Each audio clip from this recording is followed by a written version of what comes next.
일본 불매운동에 일반 시민들은 물론 자영업자들의 참여도 늘고 있습니다. 제2의 독립운동 목소리가 높습니다. 일제강점기 충북 전체 인구의 0.8%에 불과했던 일본인이 요직 대부분을 독점한 채 조선인들을 핍박했던 사실이 다시 한번 사료로 확인됐습니다.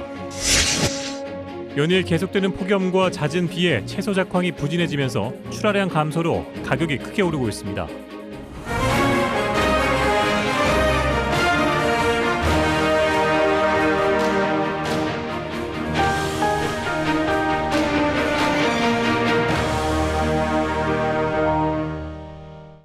시청자 여러분 안녕하십니까? 9시 충북 뉴스입니다. 일본의 수출 규제 조치 이후 일본 제품 불매운동이 확산하면서 자영업자들까지 동참하고 있습니다. 시민들은 촛불을 들고 거리로 나와 일본 정부를 규탄하고 있습니다. 이유진 기자입니다.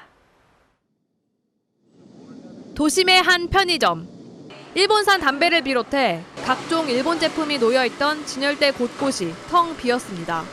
대신 자리를 채운 건 일본 불매운동을 알리는 글귀.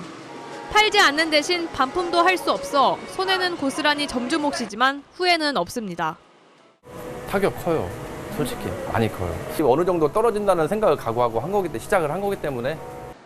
이 일식당에선 일본산 식재료를 대부분 국산으로 바꿨습니다. 남은 일본산 식재료마저 버리고 심지어는 일본 술도 팔지 않기로 했습니다. 불매운동에 힘을 싣기 위해 재료 구입의 번거로움에 폐기한 재료 비용까지 부담했습니다.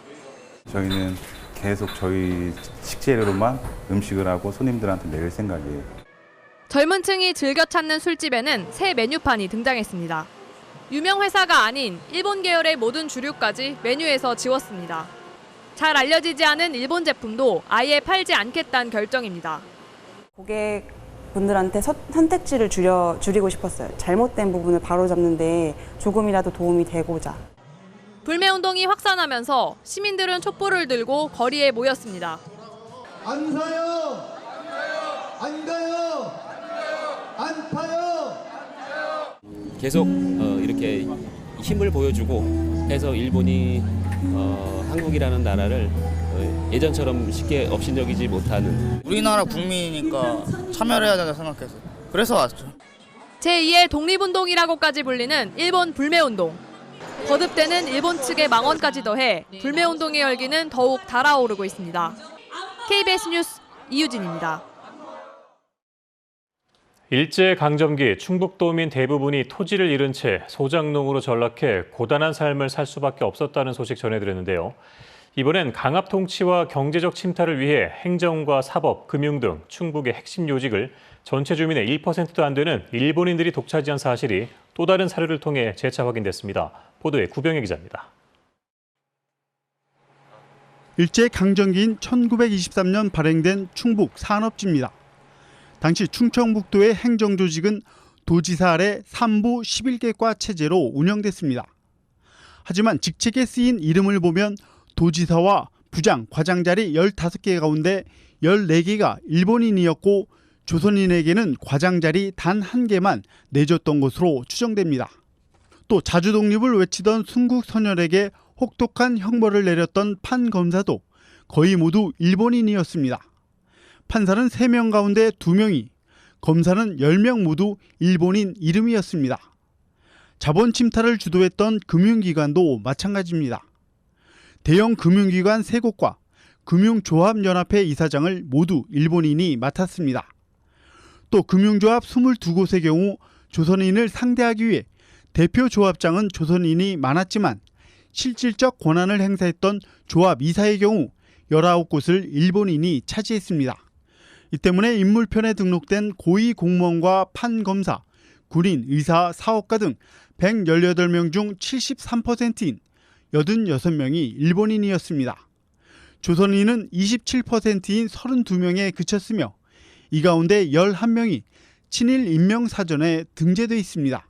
지금 이 자료 역시도 일제 강점기 하에 작성이 된 것이기 때문에 일본인의 시각에서 바라볼 가능성도 있기 때문에 그런 부분들을 우리 주체적인 지역 주민의 입장에서 다시 한번 좀 정리를 할 필요성이 있었었고요.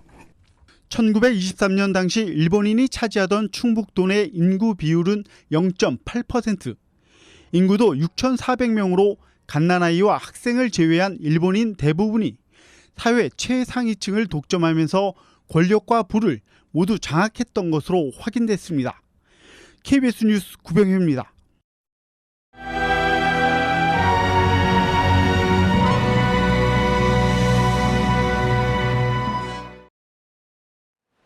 광복절을 앞두고 KBS 충북뉴스가 마련한 특별 기획보도 순서입니다. 광복 직후 소련과의 전쟁에서 패한 일본은 조선인을 집단 학살했습니다. 소련 쪽에 스파이 노릇을 했다는 이유였는데요. 하지만 사실과 다르다는 증거가 한둘이 아닙니다. 이정훈 기자입니다. 일본이 점령한 사할린에는 미쓰비시 등 일본 기업의 진출이 이어졌습니다.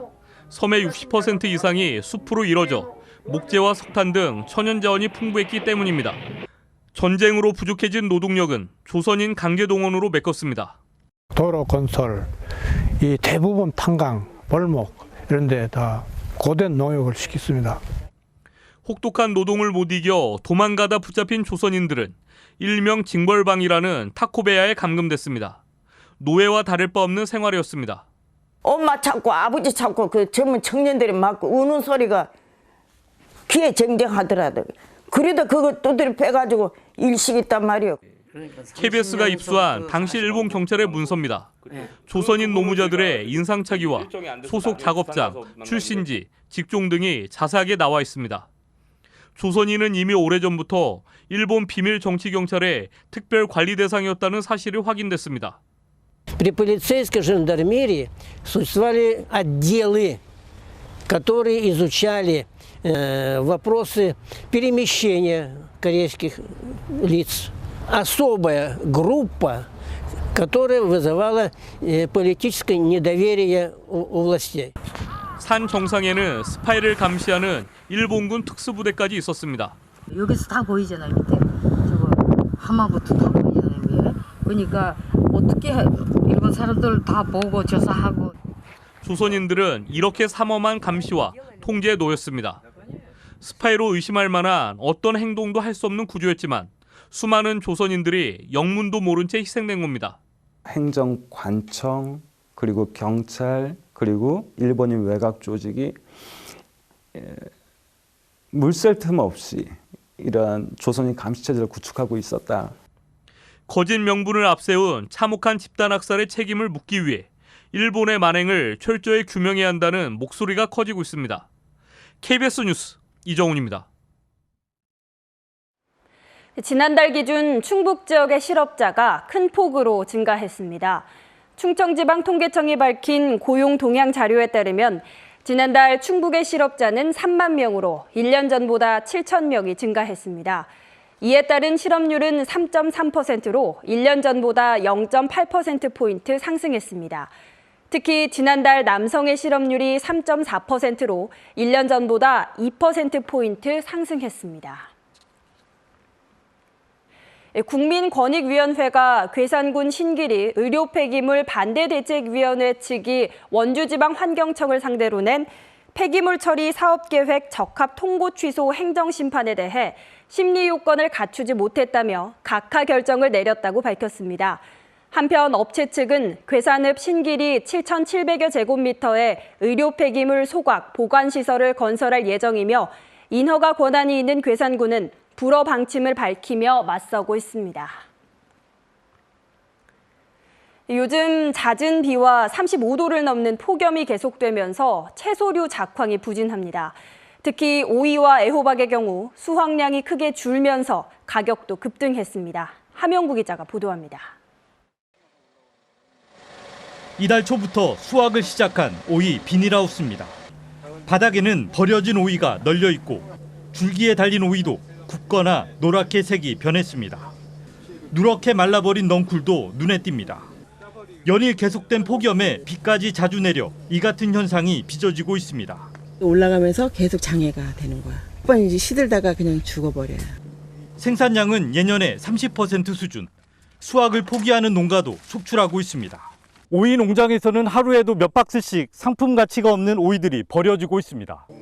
특히 오이와 애호박을 키우는 농가의 경우 한낮 비닐하우스 온도가 섭씨 40에서 50도를 오르내리면서 식물이 수분 부족으로 마르는 위조 현상도 심해지고 있습니다. 장마기 때 비가 오고 나서 연일 뜨거운 폭염이 지속되거든요. 여름이다 보니까 증산작용이 많아서 빨아들일 수분이 없다 보니까 식물체는 계속 말라 들어가는 위조 증상이 발생하게 되는 거고요. 올 여름 폭염으로 오이와 애호박 등 원예시설 피해 신고 면적은 전국적으로 302만 제곱미터. 유난히 무더웠던 지난해보다 9% 늘었습니다. 피해가 확산되면서 농작물 재보험을 신청하는 농가도 늘고 있습니다. 접수하신 분들이 꽤 여러 분 계세요. 결말은 안 났고 보험을 접수해놓고 기다리는 거죠. 작황 부진에 따른 생산량 감소가 이어지면서 오이와 애호박 가격은 지난해보다 최고 2배 이상 올랐습니다. KBS 뉴스 함영구입니다. 충주 세계 무예 마스터십 조직위원회는 지난 11일까지 전 세계 108개국에서 4,700여 명의 선수와 임원, 운영 요원 등이 참가 신청을 했다고 밝혔습니다. 이 가운데 해외 선수는 1회 대회보다 1,100여 명 늘어난 2,400여 명입니다. 올해 세계 무예 마스터십 대회는 오는 30일부터 다음 달 6일까지 8일 동안 충주시 일원에서 열립니다.